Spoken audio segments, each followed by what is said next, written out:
पुन्हा डोकं नाही लावायचं. ज्ञानच देव आहे. आता बोला, ज्ञान जर देव आहेच तर जगातला प्रत्येक जीव भगवंताचा अंश आहे काय?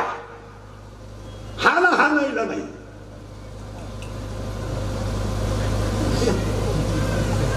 जगातला प्रत्येक जीव भगवंताचा अंश आहे हे भगवंताचंच वाक्य आहे. आता उलट फिरू आपण. प्रत्येक जीव जर भगवंताचा अंश आहे तर जीव देव का नाही? पुढे टचरा.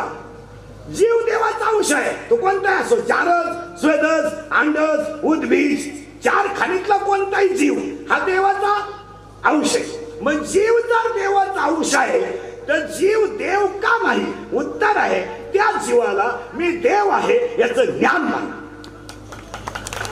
जीवाला जर मी देव आहे हे ज्ञान, मुळात परिस्थिती असे, जीव हा अज्ञानच आहे.